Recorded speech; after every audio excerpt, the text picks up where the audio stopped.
ஆண்டவர் இந்த மாதத்துல நமக்கு கொடுத்த வாக்கு தத்துவம் ஏசாயா தீர்க்க தரிசன புஸ்தகம் 54ஆம் அதிகாரம் 10ஆம் வசனம்.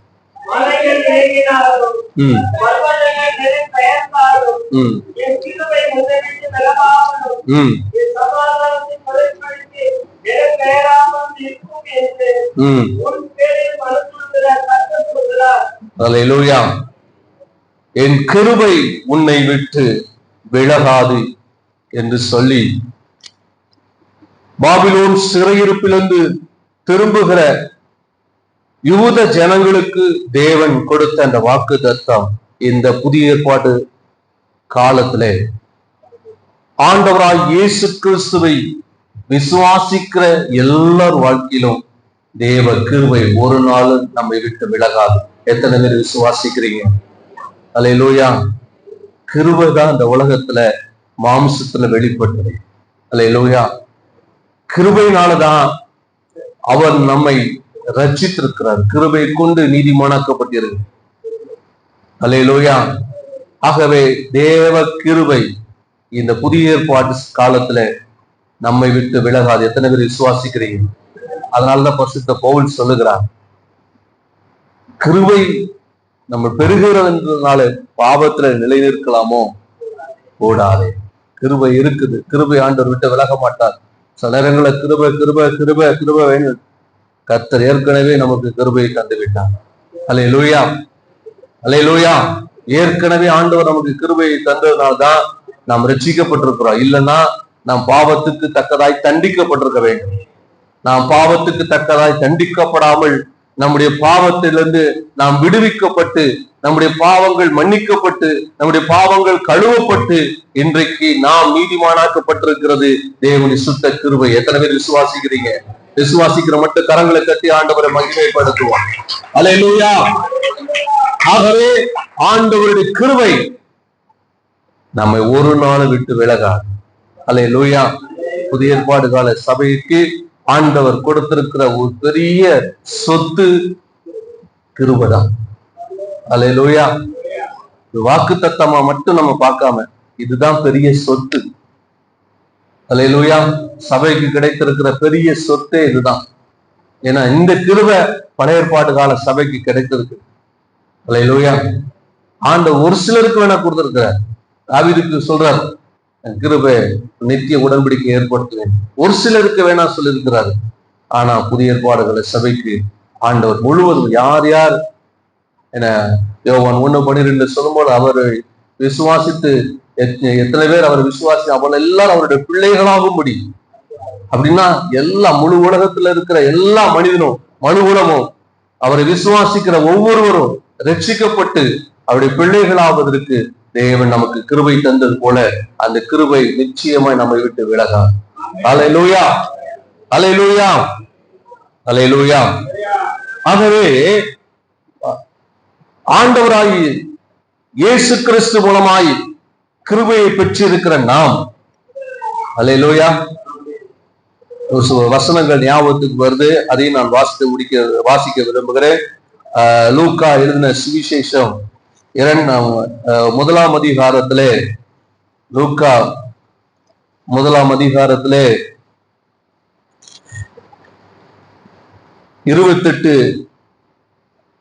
29, 30 வசனங்களை 28, 30 வாசிங்க.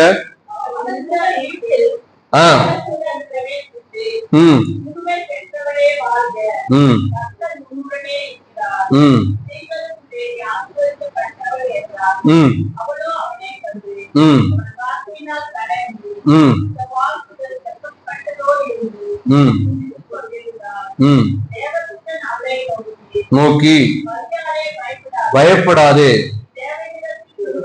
பாருங்க, ஆண்டவராய் இயேசு கிறிஸ்து அவர் தேவன். அவர் வானத்தையும் பூமி எல்லாத்தையும் சிருஷ்டித்தார். உண்டாக்கப்பட்டதெல்லாம் அவராலே அல்லாமல் எதுவும் உண்டாக்கப்படலைன்னு சொல்லிருக்கு. அவர் சிருஷ்டி கர்த்தராய் இருந்தாலும் அவர் மனிதனாய் மாம்சத்துல இந்த உலகத்துல அவர் வெளிப்பட தேவன் பயன்படுத்தின ஒரு பாத்திரம் மரியாள்.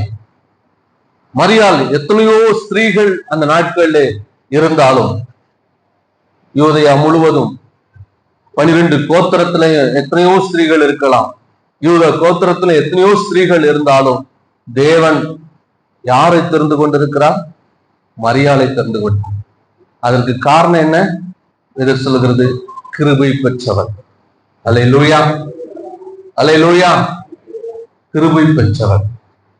இந்த உலகத்துல 800 கோடிக்கு அதிகமான ஜனங்கள் இருக்கிறாங்க.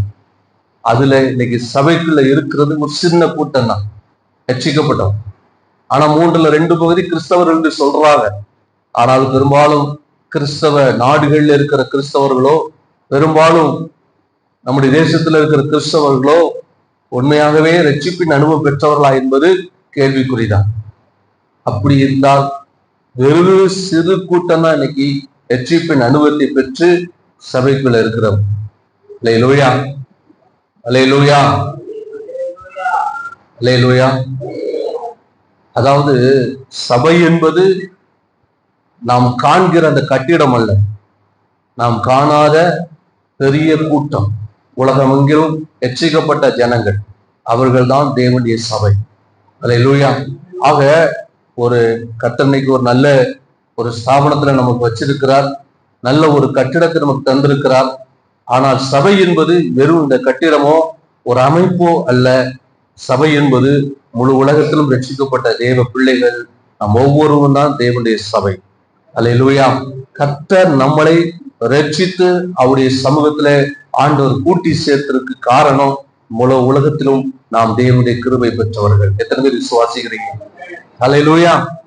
நீங்க விரும்பி நல்லா ரட்சிக்கப்பட்டீங்களா? இல்ல நீங்க பண்ற உங்களுடைய நல்ல காரியங்களை, உங்களுக்கு நல்ல செயல்களை வைத்து ஆண்டவர் உங்களை ரட்சித்தாரா? யாராவது சொல்ல முடியுமா? நான் நல்லவனா இருந்தேன், நான் நல்லவனா இருந்தேன், அதனால ஆண்டவர் ரட்சித்தார் யாராவது சொல்ல முடியுமா? என்கிட்ட அதாவது நான் ரட்சிக்கப்பட்டு சபைக்கு வந்த பொழுது ஒரு சகோதரர் சொல்றார், பக்தி உள்ள கர்த்தர் தெரிந்து கொள்கிறார், நான் பக்தியா இருந்தேன், இந்து மார்க்கத்துல ஆண்டவர் தெரிந்து கொண்டார். ஆனா நாங்க ஊழியத்துக்கு வந்த கொஞ்ச காலத்துல அவரை குறித்து விசாரிக்கும் போது அவர் சபையிலும் இல்லை, ஆண்டவருக்குள்ளே இல்லை. சில நேரங்களை நம்முடைய பக்தி, நம்முடைய நீதி, நம்முடைய காரியங்களை, சுய பெருமையை, நம்ம எப்போ சுயத்தை நம்பி இருக்கிறதுனால்தான் விழுந்து போகிறோம். அல்லேலூயா. இந்த முழு உலகத்திலும் நாம் இருக்கக்கூடிய இந்த தேசத்துல, இந்த தமிழ்நாட்டுல, நாம் இருக்கிற இந்த மாவட்டத்துல, இந்த பட்டணத்துல, இந்த தாலுகாவிலே ஆண்டவர் எவ்வளவோ ஜனங்கள் மத்தியில நம்மை தெரிந்து கொண்டிருக்கிறார்னா நாம் தேவனுடைய கிருபை பெற்றவர்களா இருக்கிறோம். எத்தனை பேர் விசுவாசிக்கிறீங்க? அல்லேலூயா.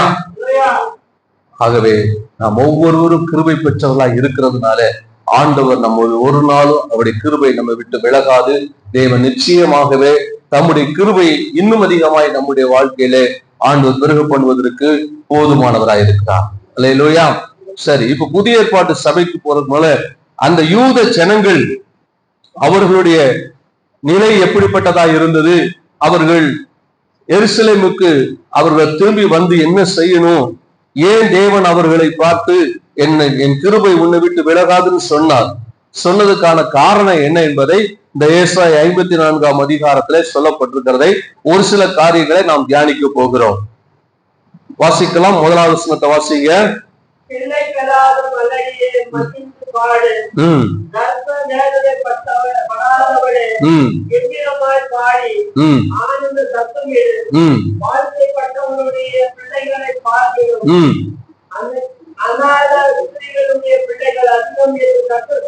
முதலாவது, அந்த யூத ஜனங்கள் பெருகுவதற்கு பதிலாக அவர்கள் குன்றி போயிருந்தார்கள். ஆண்டவர் ஆபிரகாமை ஒருவனை அழித்து அவனை என்ன செய்தார்? ஆண்டவர் பெருக பண்ணினார். உலகத்துல ஒரு மனுஷனை மட்டும் படைத்தார். இன்னைக்கு 800 கோடி ஜனங்கள், 800 கோடிக்கு அதிகமான ஜனங்கள் இருக்கிறாங்க. எவ்வளவோ பேர் மரித்து போனாங்க, வந்துட்டு போயிட்டாங்க. இவ்வளவு மனிதர்களையும் உண்டாக்கக்கூடிய ஆவி, திரளான ஆவி அவரிடத்துல இருந்தாலும் ஒரு மனிதனை படைத்து அவர்களுக்கு ஆண்டவர் கொடுத்த வார்த்தை என்ன வார்த்தை? பழுகி பெருகி பூமியை நிரப்புங்க. கர்த்தர் சொன்னபடியே இன்றைக்கு வரைக்கும் ஒரு மனிதனை கொண்டு பல 800 கோடி இன்னைக்கு இருக்கிறது. ஆனா வந்துட்டு போனதான் சேர்த்தா எவ்வளவோ 1000 கோடி ஜனங்கள் அல்லேலூயா. அவ்வளவு ஜனத்தை ஆண்டவர் பெருக பண்ண முடியும்னா, ஆபிரகாம் ஒருவனை அழைத்து அவன் மூலமா ஒரு பெரிய சந்ததியை, எகிப்துக்கு போனது ஒரு சின்ன கூட்டம் தான். ஆனா எகிப்துல இருந்து அவங்க திரும்பி வரும்பொழுது பெரிய திரளான 6 லட்சம் புருஷர்கள், பெரிய திரளான கூட்டமா வெளியில வந்தாங்க.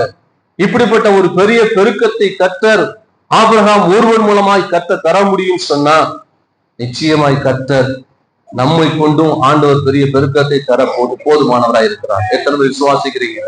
ஆனா அந்த இஸ்ரவேல் ஜனங்கள், அந்த யூத ஜனங்கள் பெருகுவதற்கு பதிலாக அவர்கள் குன்றி போனாங்க, பெருகினாங்க. எகிப்துல இருந்து வரும்போது எவ்வளவு எகிப்துல நெருக்கப்பட்டாங்களோ அவ்வளவு பெருகினாங்க. எகிப்திலே இருக்கலாம் போல தோணும். அவங்க கானான் வந்த பிறகு குன்றி போயிட்டாங்க. ஏன்னா கானானுக்கு வந்த பிறகு ஆண்டவர் அவர்களுக்கு கொடுத்த அந்த கானான் தேசத்தின் நன்மையை புசிப்பதற்கு பதிலாக, அனுபவிப்பதற்கு பதிலாக அந்த கானான் தேசத்தை அவர்கள் தீட்டுப்படுத்தி போட்டார்கள் என்று எரேமியாவிலே சொல்லப்படுகிறது. எரேமியா 2ஆம் அதிகாரம் 7ஆம் வசனத்துல வாசிங்க.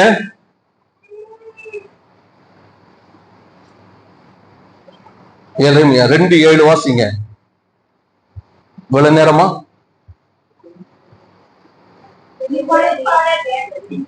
செழிப்பான தேசத்தின் கனியையும் நன்மையும் சாப்பிடும்படிக்கு நான் உங்களை அவ்விடத்துக்கு அழைத்துக் கொண்டு வந்தேன். ஆனாலும் நீங்கள் அதற்குள் பிரவேசித்த பொழுது தேசத்தை தீட்டுப்படுத்தி சுதந்திரத்தை என்ன செய்தீர்கள்? பாருங்களேன், ஆண்டவர் அவர்களை செழிப்பான தேசத்துல, ஆண்டவர் ஆபிரகாமுக்கு வாக்குத்தத்தம் பண்ணும் பொழுது இந்த தேசத்தை உனக்கு உன் சந்ததிக்கு கொடுப்பேன்னு சொன்னார். இந்த தேசத்தை, கானான் தேசத்தை அப்பவே ஆண்டவர் கொடுத்திருக்கலாம். பஞ்சம் வந்த பொழுது யாக்கோபு தன்னுடைய பிள்ளைகளோடு எகிப்துக்கு போகிறான். ஆண்டவர்கிட்ட கேட்கிற, ஆண்டவரே நான் போகலாமா? ஏன்னா எங்க தகப்பன எங்கள் ஆபிரகாமுக்கு இந்த தேசத்தை வாக்குத்தத்தம் பண்ணியிருக்கிற, இதை விட்டு நான் எப்படி எகிப்துக்கு போகிறது? அப்பதான் ஆண்டவர் சொல்றார், நீ போ, திரும்ப நான் வருவேன், கொண்டு வருவேன், உன்னுடைய சந்ததி 400 வருஷம் உபத்திரப்படுவாங்கன்னு ஆண்டவர் யாக்கோபுக்கு சொல்லுகிறார். ஆண்டவர் நினைச்சா அப்பவே யாக்கோபுக்கு அந்த தேசத்தை கொடுத்திருக்கலாம். அப்பவும் கொடுக்கல. அப்போ கொடுத்திருந்தா ஆண்டவர் அந்த தேசம் அன்னைக்கு வெறும் வனாந்திரமா இருந்தது, அதைத்தான் கொடுத்துருவோம். வாக்கு தத்தத்தை நிறைவேற்றி இருக்கலாம். ஆனா வாக்கு தத்தத்தோட எக்ஸ்ட்ரா போனஸும் சேர்த்து செழிப்பான தேசத்தை அவர்களுக்கு கொடுத்தார். அல்லேலூயா. தேசத்தின் செழுமையோடு, தேசத்தின் நன்மையோடு தேசத்தை அவர்களுக்கு சுதந்திரமாய் கொடுத்தார். அல்லேலூயா. அங்க வேவு பார்க்கவங்க என்ன செஞ்சாங்க? ஒரு பெரிய கொம்புல ஒரு திராட்சை குலையை கட்டிட்டு இருக்கிறாங்க. அவ்வளவு செழிப்பு. தேவன் செய்கிற காரியம் அப்படிதான் இருக்கும். நம்ம நினைக்கிற நேரங்கள்ல வாக்கு தத்தத்தை நிறைவேறலன்னு நினைக்கிறீங்க. வாக்கு தத்தத்தை நிறைவேற்றுகிற தேவன் வெறும் வாக்கு தத்தத்தை மட்டும் நிறைவேற்றுவதில்லை, அவர் நாம் நினைக்கிறதற்கு வேண்டிக் கொள்வதற்கும் அதிகமாகவே கிரியை செய்ய போதுமானவர். எத்தனை பேர் விசுவாசிக்கிறீங்க? நல்ல கரங்களை தேடி ஆண்டவரை மகிமைப்படுத்தலாம். ஏன் ஆபிரகாமுக்கு கொடுக்கல? ஏன் யாக்கோபுக்கு கொடுக்கல? ஏன்னா அந்த கானான், அந்த தேசத்துல இருந்த 7 விதமான ஜாதிகள், கானானியர், ஏத்தியர், எமோரியர், திர்காசியர் என்று அழைக்கப்படுகிற அந்த ஜனங்கள், அவர்களை கொண்டு அந்த தேசத்தை பயன்படுத்தி செழிப்பாய் மாற்றி தம்முடைய ஜனங்கள் கருத்துல அதை கொடுத்தார். அல்லேலூயா. அதுக்குத்தான் தாமதம். அல்லேலூயா. நேரங்களை ஏன் இது நடக்கல, ஏன் எனக்கு மட்டும் இது நடக்க மாட்டேன்றது அப்படின்னு நம்ம நினைக்கிறோம். கர்த்தர் ஒரு காரியத்தை செய்யும் பொழுது வாக்கு தத்தத்தை மட்டும், ஒரு ஆள் என்கிட்ட ஒரு 100 ரூபாய் கேட்கிறாரு, அவர் 100 ரூபாய் தானே கேட்டார், 100 ரூபாய் கொடுத்துட்டு போறது பிரச்சனையே இல்லை. ஆனா ஆண்டவர் அப்படி இல்லை. அந்த 100 ரூபாய் எதுக்காக கேட்குது? அந்த 100 ரூபாயுடைய தேவைகள் மட்டுமல்ல, அந்த 100 ரூபாயுடைய தேவையும் பூர்த்தி செய்கிறவராய் இருக்கிறார். அதற்கு மேலவும் அவர் கிரியை செய்ய வல்லவராய் இருக்கிறார். அல்லேலூயா. 100 ரூபாய் வரலையேன்னு எதிர்பார்த்துட்டு போவோம். ஆனா அந்த 100, எதற்காக அந்த 100 ரூபாய் நமக்கு தேவையா இருக்கோ அந்த தேவையை கர்த்தர் சந்திப்பார். அதற்கு மேலும் கர்த்தர் நமக்கு கிரியை செய்வார். எத்தனை பேர் விசுவாசிக்கிறீங்க? அல்லேலூயா. ஆனா இவங்க பெறுகிறதுக்கு பதிலா இப்ப அந்த தேசத்துல, செழிப்பான தேசத்துல கர்த்தர் அவர்களை கொண்டு வந்து அவர்களை விட்டாலும் அந்த செழிப்பான தேசத்துல அவர்கள் குன்றி போனாங்க. எகிப்துல நெருக்கப்படும் பொழுது பெருகினாங்க, இப்போ கானான்ல குறுகி போனாங்க. அல்லேலூயா. இப்போ அவர்களுக்குள்ள ஒரு மலட்டு தன்மை காணப்பட்டது. அல்லேலூயா. பெருக்க நின்று போச்சு. புதிதா எத்தனையோ பேர் யூத மார்க்கத்துல கூட சேர்ந்தாங்க, புறஜாதி மக்கள். இப்ப அது கூட யாரும் வருவதில்லை. எஸ்தருடைய சரித்திரத்தை, எஸ்தர் புஸ்தகத்தை நீங்க வாசித்து பாத்தீங்கன்னா, அவர்கள் பாபிலோன்ல இருக்கிற காலத்துல பாத்தீங்கன்னா தேவன் அவர்களுக்கு செய்ததை பார்த்து அநேகர் யூத மார்க்கத்துல என்ன செஞ்சாங்களாம், சேர்ந்தாங்க. ஆனா இப்போ அவர்கள் குன்றி போனாங்க. அல்லேலூயா. சபையும் இன்னைக்கு அப்படிதான் இருக்கிறது. முதல் நூற்றாண்டுல பரிசுத்த பவுல் பல தேசங்களுக்கு போய் சுவிசேஷத்தை அறிவித்து சபையை ஸ்தாபித்தார். பல தேசங்கள்ல சபைகள் உருவாச்சு, கூப்புறலை ஏற்படுத்தினார், சபைகள் வளர்ந்துச்சு. ஆனா இன்னைக்கு எல்லாமே எப்படி இருக்கு? சபை 50 பேர்னா அந்த 50 பேர் 10 வருஷம் அப்படிதான் இருக்குது. 100 பேர்னா அந்த சபை 100 பேர் தான் இருக்கு. சரி, சபை தான் வளரல. பக்கத்துல எத்தனையோ இடங்கள், நம்ம சுத்தி இருக்கிற எவ்வளவு இடங்கள், எவ்வளவு தேசங்கள் இன்னும் ரட்சிக்கப்படாம இடங்கள்லாம் இருக்கு, ரட்சிக்கப்படாத ஜனங்கள் இருக்கிறாங்க. நாம் ஒரு எடுத்துக்கிட்ட எவ்வளவோ 54 எவ்வளவோ கிராமங்கள் இருக்கிறது. இந்த மாவட்டத்துல ஒரு ஒரு தாலுகாவிலே சபை இல்லாம இருக்கு. தமிழ்நாட்டுல எத்தனையோ கிராமங்கள் சந்திக்கப்படாம இருக்கிறது. இங்கே தேசத்துல எவ்வளவோ கிராமங்கள், எவ்வளவு பட்டணங்கள் சந்திக்கப்படாம இருக்கிறது. முழு உலகத்துல எவ்வளவோ இடங்கள் இன்னும் சந்திக்கப்படாம இருக்கிறது. ஆனா சபை, பவுல் ஊழியர் செய்த காலம், அப்போஸ்தலர் ஊழியர் செய்த காலத்துல அது பரிசுத்தாவி ஊற்றப்படும் போது வெறும் 120 பேர் தான் இருந்தாங்க. எப்படி அது மல்டிப்ளை ஆகுது பாருங்க. அப்படி இல்லை 120, அப்படி 3120 மாறுது. அப்படி அடுத்தது 5000. ஆனா இன்னைக்கு எத்தனை வருஷம் ஆனாலும் அப்படிதான் இருக்கிறோம். சபைக்குள்ளும் பெருக்கம் இல்லை, சபைக்கு வெளியிலும் எந்த மாற்றம் இல்லை. காரணம் என்ன? சபைக்குள்ள ஒரு மலட்டுத்தன்மை. என்ன அமைதியா இருக்கிறீங்க? ஏதோ சபைக்கு வந்தோம் போனோம், ஒரு பாரம்பரியமா எந்த, அதாவது என்ன சொல்றது, ஒரு திருமணம் செய்து குழந்தை பெற்று அந்த குழந்தைய வளர்த்து எடுத்து அப்படியே பெருகிட்டே போனா நம்ம அது இயல்பாவே நடக்கிற ஒரு காரியம். ஆனா எதுவுமே இல்லாம இருந்தா நம்ம எப்படி பார்ப்போம்? அதுதான் இன்னைக்கு சபை நிலைமை. யூத ஜனங்கள் பெருகிறதுக்கு பதிலாக அவர்கள் குன்றி போனாங்க. சபை இன்னைக்கு அதான் உலகத்துல நடந்து கொண்டிருக்கு. அல்லேலூயா, அல்லேலூயா. ஆனால் ஆண்டவர் அந்த யூத ஜனங்களை பார்த்து சொல்லுகிறார், பிள்ளை பெறாத மலடியே என்ன செய்? மகிழ்ந்து பாடு. பெருக்கம் இல்ல, வளர்ச்சி இல்ல, ஆனால் ஆண்டவர் சொல்லுகிறார் மகிழ்ந்து பாடு. வாசிங்க. கற்ப வேதனைப்படாதவளை, கற்ப வேதனை என்று சொல்லும்போது குழந்தை பெற்றெடுக்கக்கூடிய அந்த காலகட்டங்கள் அதுவும் இல்லை. ஆனால் ஆண்டவர் சொல்லுகிறார், கெம்பீரமாய் பாடி ஆனந்த சத்தமிடு. வாழ்க்கைப்பட்டவளுடைய பிள்ளைகளை பார்க்கிறோம், அநாத ஸ்திரீயுடைய பிள்ளைகள். அல்லேலூயா, அல்லேலூயா என்று சொல்றாரு. ஒரு பெருக்கம் எப்போ வருது? எப்போ ஒரு பெருக்கம் வருது? ஒரு திருமண வாழ்க்கையில கணவன் மனைவி அவர்கள் இணைக்கப்படுகிறது மூலமா என்ன வருது? பெருக்கம் வருது. ஆனா இங்கே ஆண்டவர் சொல்றாரு, அவள் மலட்டுத்தன்மை உள்ளவளாய் இருக்கிறாள், அவள் குழந்தை பெற்றெடுப்பது இல்லை, கற்ப வேதனைப்படுவதில் இல்லை. ஆனாலும் ஆண்டவர் சொல்லுகிறார், என்ன செய்யறாங்க? ஆனாலும் நீ என்ன செய்? கெம்பீரமாய் பாடு, ஆனந்த சத்தமிடு. வாழ்க்கைப்பட்டவளுடைய பிள்ளைகளை பார்க்கிறோம். புருஷனுக்கு வாழ்க்கைப்பட்டு பிள்ளைகளை பெற்றெடுக்கிறவதை காட்டிலும் அநாத ஸ்திரீகளுக்கு என்ன செய்யுமா? அல்லேலூயா, அல்லேலூயா. அநாத ஸ்திரீகளாய் இருக்கிற யூதர்களை பார்த்து, யூத தேசத்தை பார்த்து ஆண்டவர் சொல்லுகிறார், உனக்கு பிள்ளைகள் அதிகம். எப்படி அதிகமாகும்? எப்படி அதிகமாகும்? 4 வசனம் வாசிங்க. நீ வெட்கப்படுவதில்லை,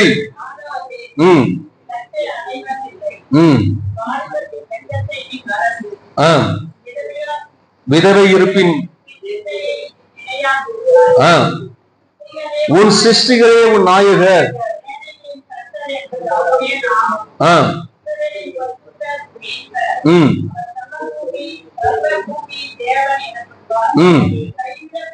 கைவிடப்பட்டு மனம் நொந்தவளான ஸ்திரீயை போலவும் இளம் பிரயாயத்தை விவாகம் செய்து இருக்கிற உன்னை கர்த்தர் அழைத்தார் என்று உன் தேவன். அல்லேலூயா. இப்போ அந்த இஸ்ரவேல் தேசத்தை பார்த்து ஆண்டவர் சொல்லுகிறார், யூத ஜனங்களை பார்த்து சொல்லுகிறார், நீ இப்பொழுது குன்றி போனாய், நீ பெருகாதபடி நீ குன்றி போய் இருக்கிறாய். ஆனாலும் நீ என்ன செய்? மகிழ்ந்து பாடு, நீ களிகூறு, நீ பயப்படாதே, வெட்கப்படாதே, நாணாதே. ஐயோ, ஒரு குழந்தை பெற்றெடுக்காத ஒரு பெண் ஒரு ஸ்திரீயை பார்த்து பல விதங்களிலே பல வார்த்தைகள் அவர்களை நோக்கி வரும்பொழுது உலகத்திற்கு முன்பாக அவர்கள் என்ன பண்றாங்க? நாணி வெட்கப்பட்டு போறாங்க, நிக்கிறாங்க. ஏன்னா உலகம் அவங்கள வேறு விதமா பார்க்குது. குழந்தை பெற்றெடுப்பது என்பது அது தேவன் கொடுக்கிற கிருபை. அதான் கற்பத்தின் கனி கர்த்தரால் ஒரு சுதந்திரம். அப்படி இல்லாத போது உலகம் அவங்கள வேற விதமா பார்க்குது, தவறா பார்க்குது, அவங்கள ரொம்ப கீழ்மட்டமா ஒரு மாதிரி பார்க்கும். குழந்தை பெற்றெடுக்கணும்னா அந்த ஸ்திரீ எங்கேயாவது ஒரு இடத்துல போய் நின்னா கூட அவங்கள ஒரு மாதிரியா பார்க்கக்கூடிய சூழ்நிலை இன்னைக்கு சமுதாயத்துல இருக்கிறத நாம் பார்க்கிறோம். அப்போ அவங்களுக்கு எங்க போனாலும் அவங்களுக்கு என்ன தோணுது? ஒரு வெட்கம், ஒரு இலச்சை, எங்கேயும் போய் தலை குந்து நிக்க, எந்த இடத்துக்கு போறதுக்கூடிய விருப்பம் இல்லாம இருப்பாங்க. சமுதாயம் அப்படிதான் அவங்கள வச்சிருக்குது. ஆனா அது உண்மை அல்ல. அல்லேலூயா, அல்லேலூயா. சமுதாயம் எப்படி இருக்கலாம், அதாவது சமுதாயத்தினுடைய அவங்க பார்வை என்னைக்கும் அப்படிதான் இருக்கும். இன்னைக்கு பாருங்க, கொஞ்சம் நம்ம உடம்பு அப்படியே பாடி வெயிட் போட்டே போட்டா என்ன பாஸ்டர் ரொம்ப கொலஸ்ட்ரால் இருக்கான்னு கேட்கலாம். ஒல்லி ஆயிட்டே போனா சுகர் இருக்கான்னு கேட்பான். கோவப்பட்டா டென்ஷன் ஆனா பிரஷர் இருக்கான்னு கேட்கிறேன். என்னதான் செய்யறது? எப்படி போனாலும் தப்பு தான். இதுதான் இன்னைக்கு உலகம். அதனால மற்ற மனுஷன் சொல்ற வார்த்தையை ஒரு நாளும் என்ன செய்யக்கூடாது? இந்த காதுல வாங்கி உள்ள இறக்கக்கூடாது, வெளியில இருக்கு. எவன் என்ன வேணா சொல்லிட்டு போனான். நம்மளை பற்றி அறிந்திருக்கிற ஒரு தேவன் ஒருவன். நீங்க யாரா எந்த சூழ்நிலை இருந்தாலும், கைவிடப்பட்ட நிலையில இருந்தாலும், மனம் நொந்தலான ஸ்திரீயை போல இருந்தாலும், எந்த சூழ்நிலை இருந்தாலும் உங்களை அழைத்தவர் தேவன். அதை மட்டும் மறந்துடாதீங்க. அல்லேலூயா, அல்லேலூயா. மனிதன் என்ன வார்த்தை சொன்னாலும் சொன்ன அநேக நேரங்கள் அப்படி வார்த்தைகள்லாம் நிறைய, என்ன இத்தனை வருஷம் ஆச்சு ஊழிய வளரலையா, சபை வளரலையான்னு கேட்டு ரொம்ப வேதனைப்பட்ட நேரங்கள்லாம் உண்டு. அதனாலதான் நிறைய பிரஷர் வந்துச்சே தெரியல. இப்ப அதை பத்தி எல்லாம் கவலைப்படுறத விட்டு ஜெபம் மட்டும் பண்றேன். அழைத்த தேவன் உண்மையுள்ளவர், அவர் ஏற்ற காலத்துல செய்வார். அல்லேலூயா. அதனால சில விஷயங்களை நம்ம கிடைக்கலங்கிறதுக்காக சோர்ந்து போயிடக்கூடாது. ஆனால் தேவன் ஏற்ற நேரத்தில் அதை நமக்கு தருவதற்கு போதுமானவராக இருக்கு. அதான் சொல்லுகிறார், பயப்படாத, வெட்கப்படாதே, நாணாதே, இலட்சி அடையாதே, வாலிபத்தின் வெட்கத்தை நீ மறந்து விலகி இருப்பு நிந்தையை நீ. ஆமா, வாலிப நாட்களிலே ஐயோ எனக்கு இப்படி இருக்க, நான் வாலிப நாட்கள்ல என் காலங்கள்லாம் வேஸ்டா போகுது, இல்ல என் கணவன் இல்லையே, நான் விதவையா இருக்கிறேனே, இப்படிலாம் நீ நினைக்காத. கைவிடப்பட்டு மனம் நொந்தவளை போல ஸ்திரீ போலவும் இளம் பிரயாயத்தில் விவாகம் செய்து தள்ளப்பட்ட மனைவி போலும் இருக்கிற உன்னை கர்த்தர் அழைத்தார் என்று அன்றைக்கு ஆண்டவர் யூத ஜனங்களை பார்த்து என்ன செய்கிறார்? சொல்லுகிறார். யூத ஜனங்களுக்கு இருக்கிற ஒரு வைராக்கியம் என்னன்னா, யூத ஜனங்கள் ஒவ்வொருவரும் தன்னுடைய தேசத்தை மனமுடித்துக் கொள்வார்கள். அந்த அளவுக்கு தேசத்தை அவங்க நேசிக்கிறவங்க. அல்லேலூயா. அதனாலதான் இன்னைக்கு யூதர்கள்ல அவங்களுடைய ஆர்மிக்கு யுத்தத்துக்கு போகாத ஆட்கள் இருக்கவே முடியும். மேல டாப்ல இருக்கிற லீடர்ஸா இருந்தாலும் அதாவது எல்லாம் நல்ல படிச்சவங்க. ஒரு வீட்டுல பிஹெச்டி முடிக்காத ஆட்கள் இருக்கவே மாட்டாங்க. ஒருத்தர் 4-5 டிகிரி 4-5 பிஹெச்டி வாங்கிட்டு இருப்பாங்க. அந்த அளவுக்கு எஜுகேஷன்ல நம்பர் 1ல இருக்கிற ஆட்கள். ஆனா எல்லா குடும்பத்துல எல்லாருமே யுத்தத்துக்கு போவாங்க. எதுக்காக யுத்தத்துக்கு போறாங்க? எதுக்காக? தேசத்தின் மேல் அவங்களுக்கு இருக்கிற அந்த பற்று. உண்மையான தேசப்பற்றுனா அவங்களதான் சொல்ல முடியும். அல்லேலூயா, அல்லேலூயா. பாருங்களேன், உங்களை சுத்தி எவ்வளோ பெரிய காரியங்கள் இருக்கு, எவ்வளவு நாடுகள் இருந்தாங்க, யாரும் அவங்கள ஒண்ணும் செய்ய முடியாத காரணம் அவங்களோட தேசப்பற்று அவங்கள அந்த அளவுக்கு என்ன செஞ்சிருக்கு, ஒருங்கிணைத்து வைத்திருக்கு, பில்ட் பண்ணிச்சு, கட்டி எழுப்பி வச்சு. அல்லேலூயா, அல்லேலூயா. உலகத்துல அசைக்க முடியாத ஒரு உளவுத்துறை என்று சொன்னா அவங்களுடைய உளவுத்துறை பல தேசங்களுக்கு பரங்கி இருக்கிறது. சிலர் இன்னொரு தேசத்துல போய் கூட மாறிடுவாங்க. பணம் ஏதோ கிடைச்சதுன்னா இங்க இருந்து உழவு பார்க்கறதுக்குன்னு போனாலும் மாறிடுறதுக்கு வாய்ப்பு இருக்கு. ஆனா என்ன பணத்தை அள்ளி கொடுத்தாலும் தங்கள் தேசத்தை விட்டு கொடுக்கவே மாட்டாத, தேசத்துக்கு அவ்வளவு உண்மை உள்ள ஒரு ஜனங்கன்னா யூத ஜனங்கள். கவனிக்கிறீங்களா? அல்லேலூயா. காரணம் அவங்களுக்கு தேசத்தின் மேல் அவ்வளவு பற்று. தேசத்தை அவர்கள் மனமுடித்துக் கொள்வார்கள். அல்லேலூயா, அல்லேலூயா. ஆண்டவர் அதைத்தான் இங்க சொல்லுகிறார். எப்படி யூத ஜனங்கள் தங்கள் தேசத்தை மனமுடித்துக் கொள்கிறார்களோ, மனைவியாக்கி மனவாட்டியாக்கி கொள்கிறார்களோ, அதே போல ஆண்டவர் சொல்றாரு, நான் உங்களை மனமுடித்துக் கொள்வேன். நீ யாராய் இருந்தாலும் உனக்கு நான் யாரு? நாயகர். நாயகர் என்றால் மணவாளன், கணவன்.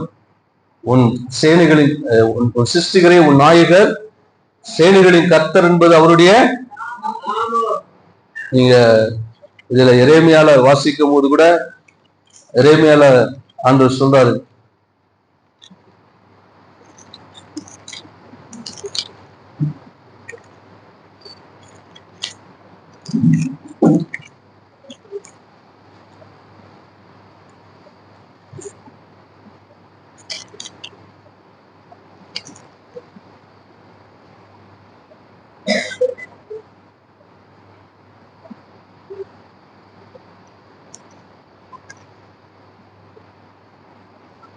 எரேமியா 3ஆம் அதிகாரத்தை வாசிங்க. 3ஆம் அதிகாரம் முதல் வசனத்தை வாசிங்க.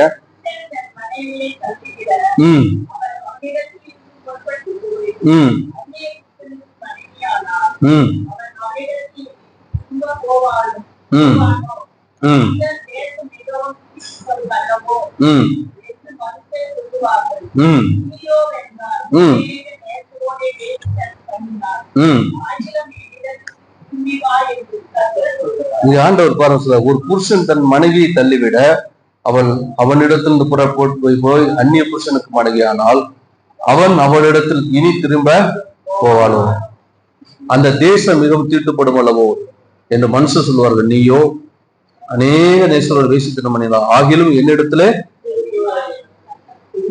எப்படிப்பட்ட உறவுல அந்த பேசுறாரு பாருங்க.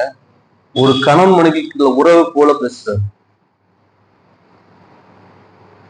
ஏன் அவங்க செய்த பாவத்தை ஆண்டவர் வேசித்தனத்துக்கு ஒப்பா சொல்றாருன்னா, தேவன் அவர்களை தனக்கென்று சொந்தமாக்கி கொண்டார், தனக்காக அவர்களை சொந்தமாக்கி. அது எந்த ஸ்தானத்துலன்னா, மனவாட்டியை போல, ஒரு மனவாட்டியை போல தேவன் அவர்களை சொந்தமாக்கி கொண்டார்.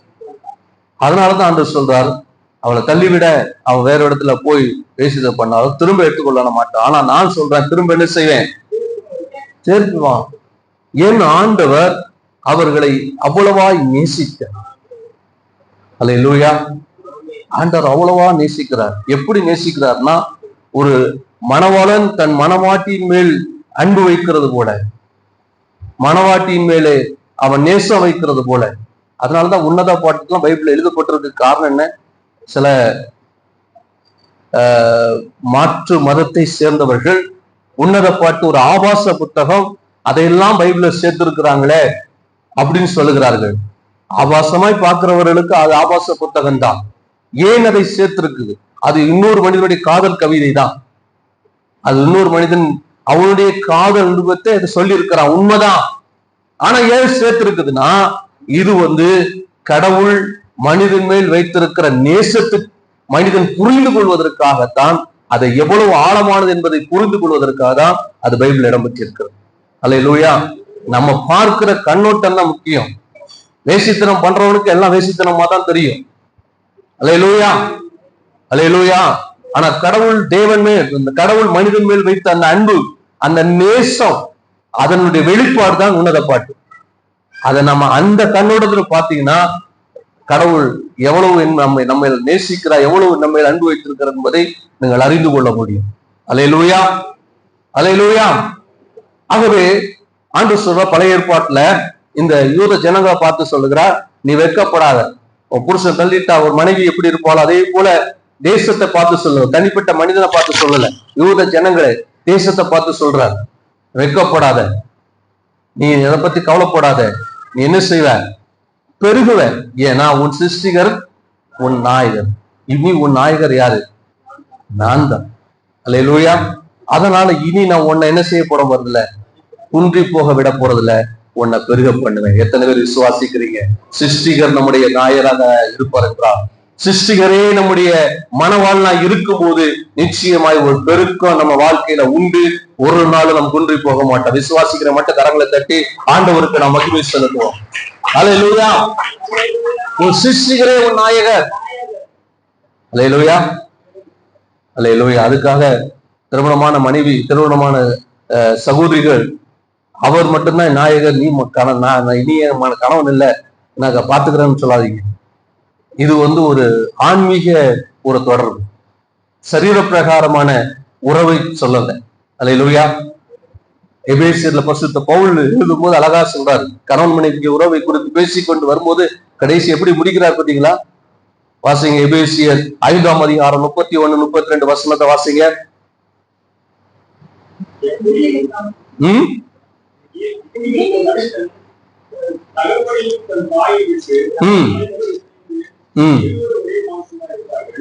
அங்க சொன்னது எதற்காக சொல்லி இருக்குது? ஆதியாகமத்துல சொன்னது கணவன் மனைவிக்காக சொல்லி இருந்தது. இனி மனிதன் என்ன செய்யறான்? அவன் தனிமையா இருக்கல, 2 பேரும் ஒரே மாமிசமா இருப்பார்கள் சொன்னது தான் இங்க பவுல் எடுத்துக்காட்டி குடும்ப வாழ்க்கையை குறித்து, திருமண வாழ்க்கையை குறித்து பேசி விட்டு வரும்பொழுது முடிக்கும் எப்படி முடிக்கிறார் பாருங்க. வாசிங்க தொடர்ந்து. இந்த ரகசியம் பெரியது, நான் கிறிஸ்துவை பற்றியும் சபையை பற்றியும். அல்லேலூயா.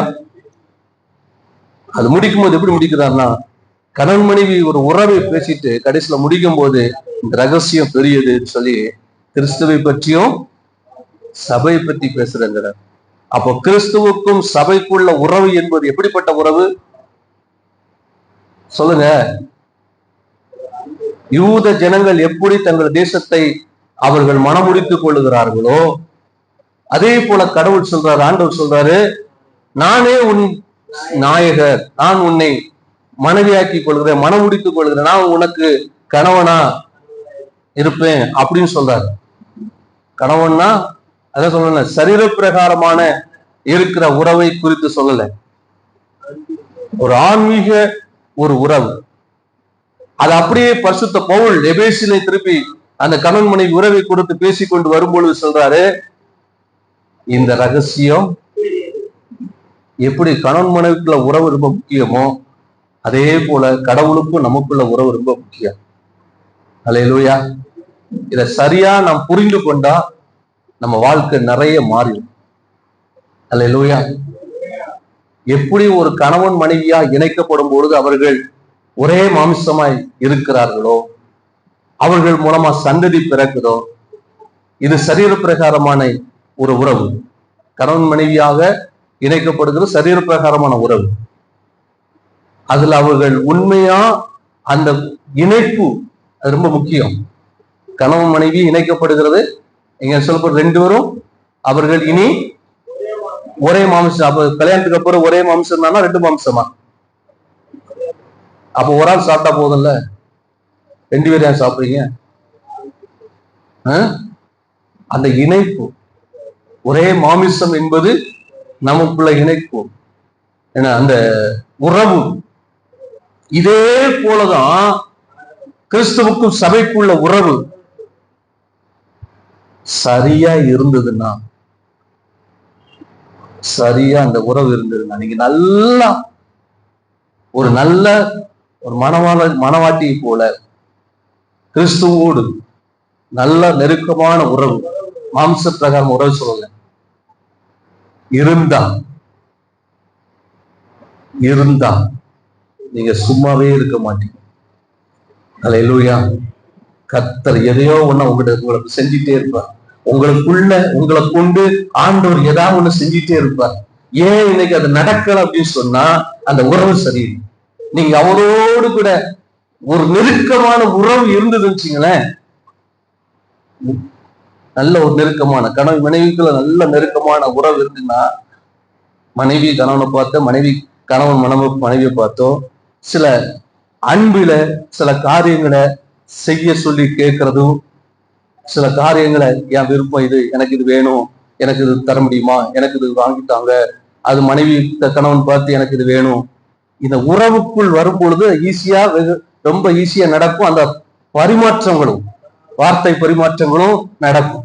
அதே போலதான் கடவுளோடு நமக்கு நெருக்கமான உறவு இருக்கும்போது அவரும் தன்னுடைய விருப்பம், தன்னுடைய ஏக்கம், தன்னுடைய வாஞ்ச எல்லாவற்றையும் நமக்குள்ள வைக்கும் போது நாம சும்மா இருக்க மாட்டோம்.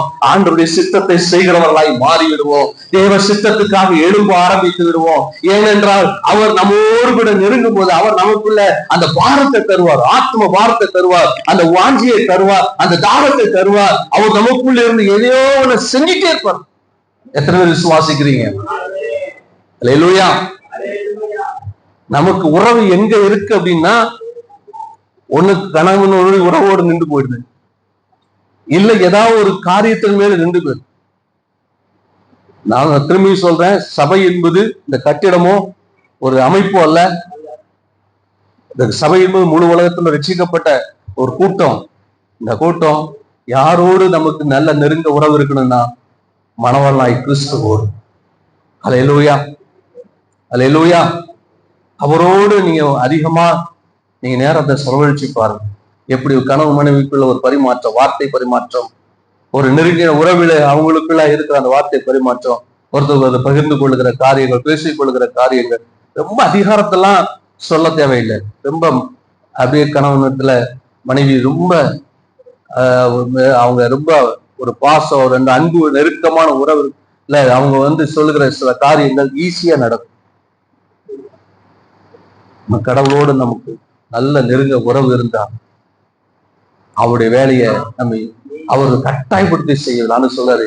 என் நுகம் மெதுவா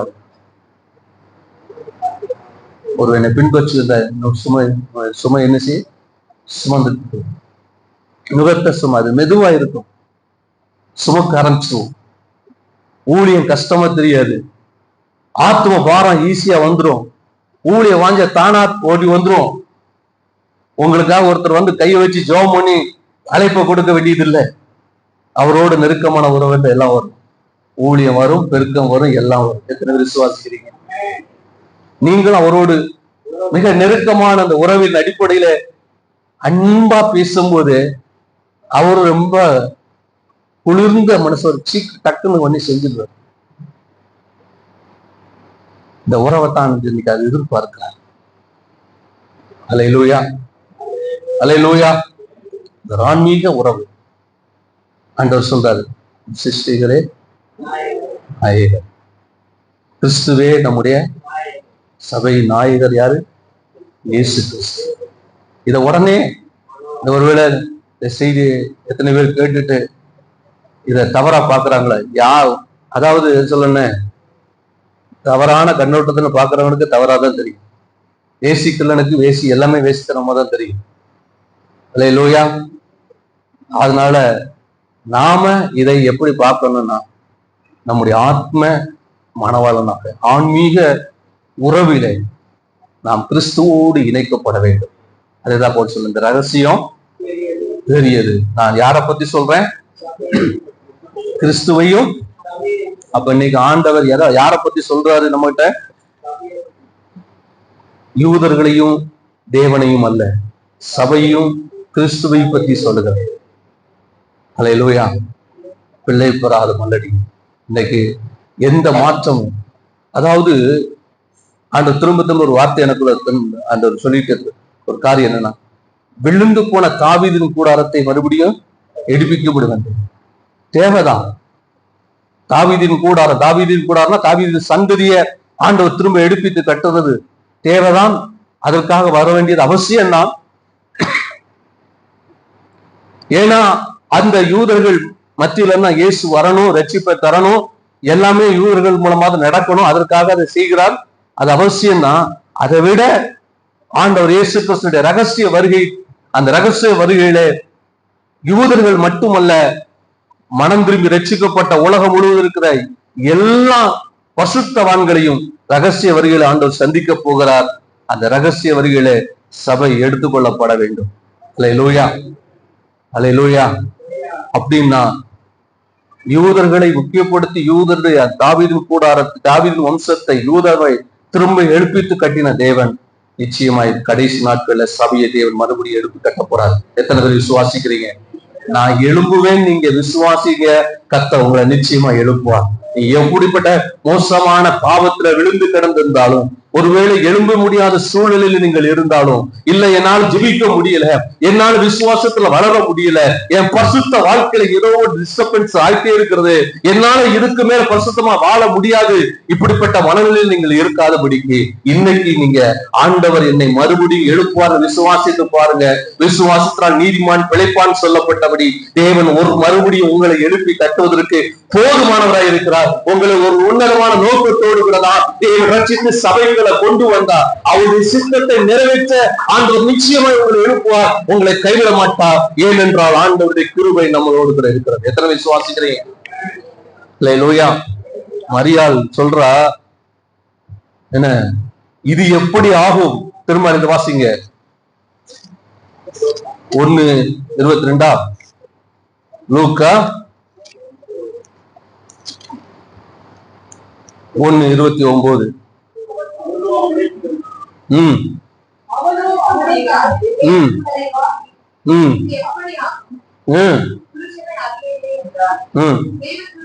இல்ல 29. அவளோ அவனை கண்டு கலங்கி, இந்த வாழ்த்தல் எப்படிப்பட்டதோ நோக்கி, மரியாளே பயப்படாதே, நீ தேவனிடத்துல கிருபை பெற்றாய். அல்லேலூயா, அல்லேலூயா. பயப்படுறோம், ஐயோ இது எப்படி ஆகும்? என்ன தேவ தூதன் வந்து நம்மகிட்ட இப்படி சொல்றானே, வாழ்த்துதல் எப்படிப்பட்டதோ தெரிஞ்சீங்க, வித்தியாசமா இருக்குது, இதெல்லாம் சாத்தியமே இல்லையா நினைக்கும் போது நீ கவலைப்படாதமா, பயப்படாத, நீ தேவனிடத்துல. இன்னைக்கு ஒருவேளை நான் சொல்லக்கூடிய காரியம் உங்களுக்கு ஆச்சரியமா இருக்கலாம். ஆண்டவர் ஏற்கனவே பல முறை சொல்லிட்டே இருக்கிறார். இன்னைக்கு இந்த சபையில, இன்னைக்கு நம்முடைய பட்டணத்துல, தாலுகாவில எவ்வளவோ கிராமங்கள் சந்திக்கப்படாம இருக்கிறது, நம்முடைய மாவட்டத்துல எத்தனையோ இடங்கள் இன்னும் சந்திக்கப்படாம இருக்கிறது, நம்முடைய தேசத்துல இன்னும் நம்முடைய மாநிலத்துல எவ்வளவோ இடங்கள் இருக்கிறது. கர்த்தர் இங்க இருந்து அநேகரை பல இடங்களுக்கு கொண்டு போகத்தான் போகிறார். எத்தனை பேர் விசுவாசிக்கிறீங்க? இது எப்படி ஆகும் நினைக்காதீங்க. உங்க திறமையை பற்றி அல்ல, உங்களுடைய பலனை வச்சு அல்ல, நாம் தேவனிடத்துல கிருபை பெற்றவர்களா இருக்கிறோம். எத்தனை பேர் விசுவாசிக்கிறீங்க? அல்லேலூயா. இது எப்படி ஆகும்னா, அவர் உங்கள் மேல் கிருபை வைத்திருக்கிறார். கர்த்தருடைய கிருபை கொண்டு நீங்க ரட்சிக்கப்பட்டீங்க, கர்த்தருடைய கிருபையினால நீதிமானாக்கப்பட்டீங்க. ஆண்டவர் சொல்லுகிற அதே கிருபை, என் கிருபை உன்னை விட்டு விலகாது என்று சொல்லுகிறார். என் சமாதானத்தின் உடன்படிக்கை உன்னில் நிலைத்திருக்கும், என் கிருபை உன்னை விட்டு விலகாது. மலைகள் விலகினால் பர்வதங்கள், அல்லேலூயா, அல்லேலூயா. இந்த சத்தத்தையே காணோம். அல்லேலூயா, அல்லேலூயா. ஒரே ஒரு காரியத்தை சொல்லி நான் முடிக்க விரும்புறேன் இந்த நேரம் இல்ல. அடுத்து 2ஆம் வசனத்தை வாசிங்க. 54:2.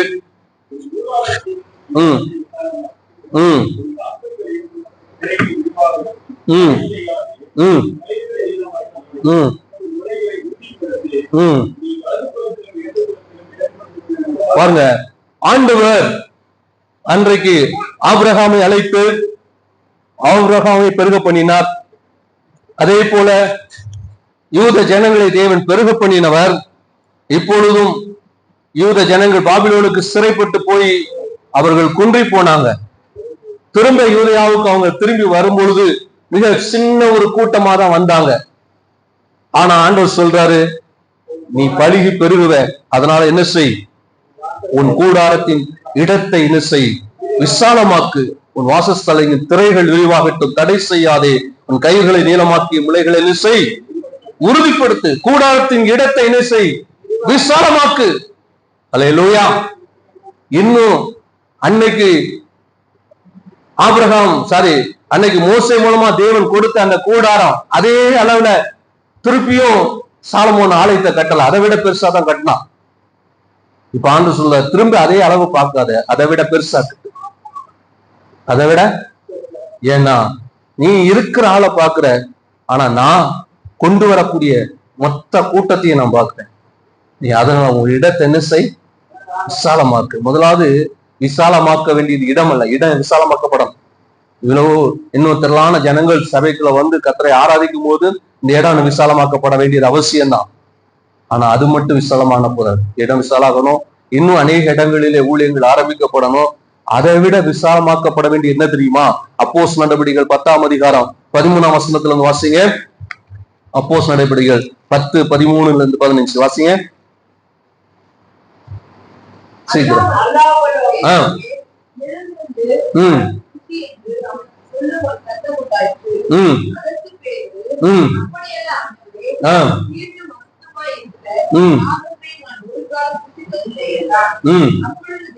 அப்பொழுது தேவன் சுத்தமாக்கினவைகளை தீட்டாக எண்ணாதே, எழுந்து அடுத்து புசி போதும். அல்லேலூயா. முதலாவது விசாலமாக்கப்பட வேண்டியது நம்முடைய மனதை, நம்முடைய சிந்தையை. விசாலமாக்கணும். எதை விசாலமாக்கணும்? சபை வளரணும்னு விசாலமான சிந்தை வேணும். எந்த சபை வளர்ந்துருக்குன்னு போற கூட்டத்துல இருக்கிற வரைக்கும் நம்ம வளர முடியாது. நான் வளரணும், சபை வளரணும், நானும் ஆவிக்குரிய காரியத்துல வளர்ந்து ஆண்டவருக்காக எழும்பணும், சபை வளரணும். இன்னும் தேசத்துல அந்த பட்டணத்துல நிறைய இடங்கள்ல ஊழியர் செய்ய போகணும். விசாலமான சிந்தை வேணும். குறுகிய மனது இருக்கிற வரைக்கும் நானும் வளர மாட்டேன், மற்றவங்களும் வளர முடியாது. அல்லேலூயா, அல்லேலூயா. குறிப்பிட்ட இனக்கூட்டம் இல்ல குறிப்பிட்ட ஜாதி கூட்டம், குறிப்பிட்ட மத கூட்டம், இதுக்குள்ளே நம்ம உழந்து கிடக்கிற வரைக்கும் நம்மளால அடுத்த கூட்டத்துக்குள்ள போக முடியாது. நான் சொல்றேன், இங்க இருந்து ஆண்டவர் நம்முடைய தேசத்தின் பல இடங்களுக்கு கொண்டு போகலாம். அதுக்குள்ள நம்ம மைண்ட் விசாலமாகும், மனம் விசாலமாகும். ஒரு இடத்தை விட்டு இன்னொரு இடம், ஒரு இனத்தை விட்டு இன்னொரு இடம், ஒரு ஜாதியை விட்டு இன்னொரு ஜாதிக்கு போய் நம்ம சுவிசேஷத்துக்கு அவங்களும் ரட்சிக்கப்படணும். அவங்களே ஆண்டவர் நேசிக்கிறார், அவங்களும் ரட்சிக்கப்பட்டு சபைக்கு வரணும். இந்த மனது நமக்குள்ள வந்தாதான் நாம போய் ஊழியம் செய்ய முடியும். சிதறப்பட்டவர்கள் எங்கும் சுற்றி திரிந்து சுவிசேஷத்தை பிரசங்கித்தார்கள். பிலிப்பு சமாரியா பட்டணத்துக்கு போனான், பவுல் புறஜாதி மத்தியக்கு போனான். அல்லேலூயா. கர்த்தர் பயன்படுத்தினார். அதான் பவுல் சொல்ற, பவுல் ரோமர் 12ஆம் அதிகாரம் 2ஆம் வசனம் வாசிங்க. ரோமர் 12:2.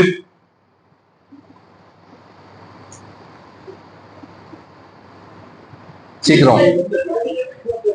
இந்த பிரபஞ்சத்துக்கு ஒத்த வேஷம் தெரியாமல் நன்மையும் பரிபூரணமான சித்தம் இன்னதுண்டு பகுத்தறியத்தக்கதாக மனம் புதிதாகிறதுனால் மறுரூபமாகுங்கள். அல்லேலூயா. மனம் புதிதாகணும். இன்னும் பழைய மைண்ட் செட்டப்ல இருக்கிற வரைக்கும் நம்ம வளரவே முடியாது. நம்ம குடும்பம், நம்ம உறவுகளை நேசிக்கணும். அதையும் தாண்டி மற்றவர்களை நேசிக்கக்கூடிய மனது வரணும். பவுல் சொல்றாரு, இஸ்ரவேலை ரட்சிக்கப்படங்கிறது என்னுடைய ஏக்கமா இருக்குது.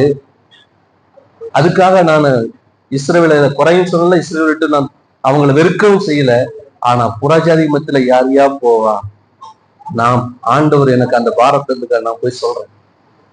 அல்லேலூயா. நம்ம அதுக்காக நாம பிறந்த ஊரோ, பிறந்த தேசமோ, பிறந்த இடமோ அவங்க ரட்சிக்கப்படக்கூடாதுங்கிறதுக்காக இன்னொரு இடத்துக்கு இல்ல, அவங்களும் ரட்சிக்கப்படணும். அதற்கான உள்ளத்துல ஏக்கம் இருக்கு, அதற்காக ஜெபம் பண்ணிட்டு தான் இருப்போம். அது அப்படியே தொடரட்டும். ஆனா அதை தாண்டி தேவன் நம்ம எங்க கொண்டு போக விரும்புகிறாரோ, எந்த இடத்துக்கு தேவன் நம்மை ஆசீர்வாதமா வைத்திருக்க விரும்புகிறாரோ அந்த இடத்திற்கு போவதற்கும் ஆயத்தமா இருக்கணும். நம்முடைய மனம் புதிதாக்கப்பட வேண்டும். அல்லேலூயா. நம்ம விரும்புற ஒரு இடத்துல நிக்கிற வரைக்கும் நாம் வளரவே முடியாது. விரும்புற இடத்துலயே இருக்கிற வரைக்கும், நான் ஏற்கனவே சொல்ல, நான் ரட்சிக்கப்பட்டு ஞானஸ்நானம் எடுத்து பரிசுத்த பெற்று ஊழியர் செஞ்சுட்டு இருந்தேன். முழுதா ஊழியத்துக்கு ஒப்பு கொடுத்தேன். அங்கேதான் தூத்துக்குடி பட்டணத்திலே ஊழியர் செய்யணும் தான் நான் விரும்பினேன். ஆனா கர்த்தர் எங்க கொண்டு போனாரோ அங்க போறது ரெடியா இருக்குன்னு ஒப்பு கொடுத்தேன். தேவன் கொண்டு வந்தார். அல்லேலூயா. கர்த்தர் நம்மை பயன்படுத்த விரும்புகிற இடத்துக்கு போவதுக்கு ஆயத்தமா நம்முடைய மனம் புதிதாக்கப்படும். அல்லேலூயா. அல்லேலூயா. அடுத்து வாசிங்க அந்த 54:2 வாசி. 54:2 வாசிங்க. கூடாரத்தின் இடத்தை விசாலமாக்கு. பாருங்க, சில நேரங்களை நாமளே ஸ்டாப் பண்ணிடுவோம். போதும், இவ்வளவுதான் அப்படிங்கிற எண்ணத்துக்குள்ளே வரக்கூடாது. தம்பி ஒருத்தர் வந்து சொன்னார், பாஸ்டர் இவ்வளவு சேர் வாங்கி தரப்போறேன். தாராளமா வாங்கி கொடு, கர்த்தர் நிரப்பட்டு. ஏன் நம்மளே குறுகிய வட்டத்துல இருப்பானு? கர்த்தர் நிரப்புன்னு நினைக்கும் போது நிரப்பு, நாம ஏன் தடை செய்யணும்? என்ன சத்தத்தையே காணுமே. அல்லேலூயா. கர்த்தரை நிரப்புறாருன்னா நிரப்பட்டோம். நம்ம அந்த நேரத்துல இல்ல இது அதே வேண்டாம். கர்த்தர் செய்யறத ஒரு நாள் தடை செய்யாது. சில நேரங்கள் ஆண்டவரே சில விஷயங்களை செய்ய வரும்போது நாம தடுத்து நிறுத்திக்க கூடாது. வேண்டாம் ஆண்டவரே, இது எதை கர்த்தர் நம்ம செய்ய வைக்கிறாரோ, செய்ய சொல்றாரோ அதை செய்வதற்கு ஆயத்தமா இருக்கு. அல்லேலூயா. தடை செய்யாது. அடுத்தது, உன்னுடைய அந்த கைகளை நீளமாக்கி முளைகளை நிசை. ஆமா, அந்த டென்ட்டுடைய கூடாரத்துடைய முக்கியமான ஒரு அந்த முக்கியமான அது வேறு சொல்லலாம், இல்லைன்னா அஸ்திபாரம் சொல்லலாம். அந்த அந்த கார்னர்ல கூடார ஆணி இருக்கும், பெரிய நீளமான ஆணி இருக்கும். ஒரு முழத்திற்கு மேல நீளமான ஆணியை கொண்டு கடவுவாங்க. அந்த ஆணி அதை கொண்டுதான் இயேசு கிறிஸ்துவின் கால்களின் கையில அடிச்சாங்கன்னு சொல்லப்பட்டிருக்கு. அப்போ அந்த அந்த கூடார ஆணிய அந்த ஆணி நீளமாக்கல, அதை இன்னும் அதை நல்லா ஸ்ட்ராங் பண்ணி இந்த முளைகளை என்ன செய்யுமா நல்லா ஸ்ட்ராங்கா இழுத்து கட்டணும். அல்லேலூயா. ஏன்னா திடீர்னு வேற காற்று அடித்தாலும் அந்த கூடார விழுந்து போயிடக்கூடாது. அதிகமா வரும்போது கூடார என்ன செஞ்சிடக்கூடாது. அந்த முளைகளை என்ன செய்யணும், உறுதிப்படுத்த. எந்த இதை உறுதிப்படுத்தணும்னா பவுண்டேஷனை உறுதிப்படுத்தணும், அஸ்திபாரத்தை உறுதிப்படுத்தணும். அதுதான் சொன்னேன். ப்ரீகேஜில இருந்து சண்டே ஸ்கூல்ல 12th படிக்கிற வரைக்கும் அவங்களுக்கு எல்லாம் பவுண்டேஷன் கொடுக்கும். இதை சரி பண்ணிட்டு அடுத்து அவங்க எந்த இதுலயும் அவங்க பயன்படுத்தலாம். இதுல சரியில்லைன்னா எதுலையும் பயன்படுத்த பிரயோஜனமே கிடையாது. எங்கேயாவது ஒரு தப்பு பண்ணிடுவாங்க. நிறைய ஊழியக்காரர் தப்பு பண்றதுக்கு காரணம் என்னன்னா பவுண்டேஷன் சரியில்லை. அதான் தவறான உபதேசத்துக்குள்ள போயிடாங்க. ஏதோ ஒரு சில காரியங்களை மட்டும் கற்றுக்கொண்டு ஊழியர் செய்வது தவறு. அல்லேலூயா. நாம் எல்லாம் அதுக்காக எல்லாத்தையும் கற்றுக்கொண்டாதான் ஊழியர் செய்யல. கற்றுக்கொள்ள வேண்டியவைகளுக்கு முக்கியத்துவம் கற்றுக்கொள்ளணும். நாம் எவ்வளவு வளருவோமோ வளர வளர இன்னும் பல காரியங்களை கற்றுக்கொள்ளணும். அல்லேலூயா. அப்போஸ்தலர் நடவடிக்கைகளின் புஸ்தகம் 2ஆம் அதிகாரம் 42ஆம் வசனம் வாசிங்க. அப்போஸ்தலர் நடவடிக்கைகள் 2:42 வாசிங்க.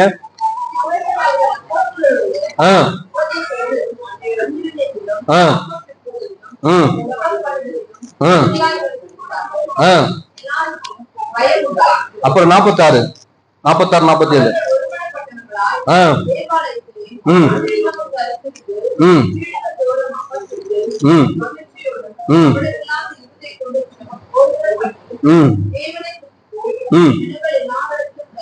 பாருங்க, பவுண்டேஷன் அதாங்க. அன்னைக்கு கேட்கிறாங்க, 3000 பேர் ரட்சிக்கப்பட்ட 3000 பேர் கேட்கிறாங்க, நாங்க என்ன செய்யணும்? அப்போஸ்தலரை பார்த்து செய்யறாங்க, என்ன செய்யணும்? இயேசு விசுவாசி, ஞானஸ்நானம் எடு. அடுத்து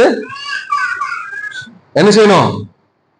அப்போஸ்தலருடைய உபதேசம், அந்யோன்யம், அப்பம் பெக்குதல், ஜெபம் பண்ணுதல், இவைகளிலே சத்தம் வர மாட்டேங்குது. உங்க பைபிள் இல்லையா பிரதர்? இருக்கா? சத்தமா சொல்லுங்களேன். மனோகர் பிரதர் இருக்கா உங்க பைபிள்ல? இருக்கா? ரொம்ப விரல வச்சு தேடிட்டு இருக்கிறீங்களா? கிடைக்கலையா?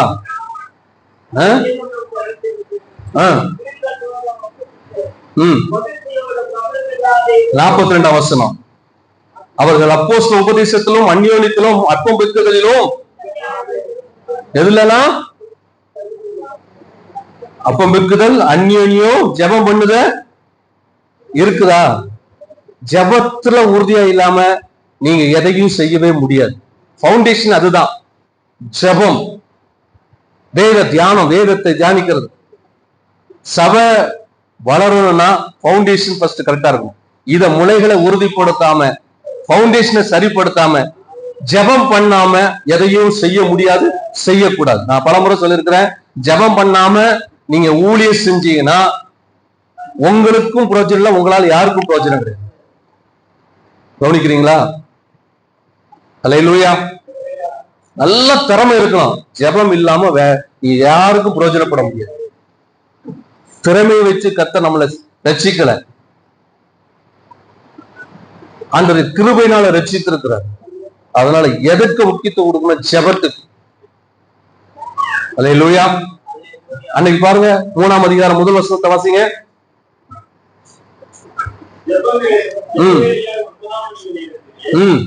பாருங்க, அவங்களுக்கு சபையில ஜெபம்னு ஒரு நேரம் அன்னைக்கு இருந்துச்சு, அப்போஸ்தலர் காலத்துல. இன்னைக்கு இல்ல. 10 நாள்ல வந்து ஜெபம் பண்ணா கூட ஒரு நாள் வர முடியல, வாரத்துல ஒரு நாள் வரனா கூட வர முடியல. அவங்க எல்லாரும் வந்தாங்க. 2:46 என்ன வாசிங்க? 2:46 வாசிங்க. அவர்கள் ஒருமனப்பட்டவர்களாய் வீடுகளிலே அனுதினமும் தரித்திருந்தார்கள். அப்படி என்ன இருக்கு?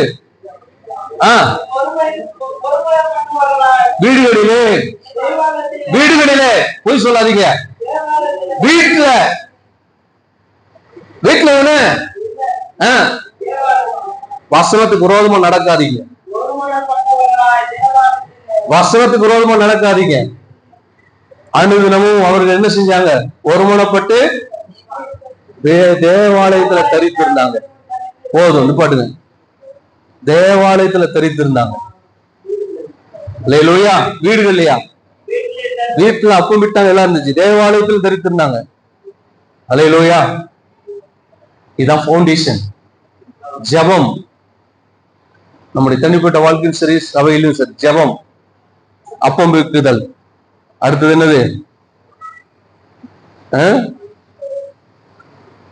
அந்யோன்யம், அப்பப்பட்டு ஜெபம். அப்புறம் வேதத்தை அவங்க வாசித்தாங்க. தேவன் அடுத்தடுத்த வீடுகள் அப்பம் விட்டாங்க, போஜனம் பண்ணாங்க, அவங்க ஒருமுறைப்பட்டிருந்தாங்க. இதுதான் பவுண்டேஷன். இந்த பவுண்டேஷன் சரியா இருந்தா கிறிஸ்துவுக்கும் சபைக்குள்ள உறவு சரியா இருக்கும். அல்லேலூயா. பவுண்டேஷனை விட்டுட்டு எந்த ஒரு காரியத்துக்கு நம்ம இன்னைக்கு நிறைய சபைகளிலே நிறைய ப்ரோக்ராம்ஸ் அதிகமாக்கிறாங்க, நிகழ்ச்சிகளுக்கு முக்கியத்துவம் கொடுக்கிறாங்க. ஆனா ஜெபத்துக்கு ஆட்களே வர்றது கிடையாது. ஒரு மறைந்த ஒரு மூத்த போதகர் அவரு சொன்ன காரியம், அதாவது ஏசிஐ சபையினுடைய பவுண்டர் பாஸ்டர் சுந்தரம், சபைக்கு எத்தனை பேர் ஜெபம் பண்றானா அவன் தான் சபையினுடைய உண்மையான அங்கத்தினர். சபைக்குள்ள வந்து எத்தனை பேர் ஜெபம் பண்றான் அவன் தான் சபையினுடைய மெம்பர்.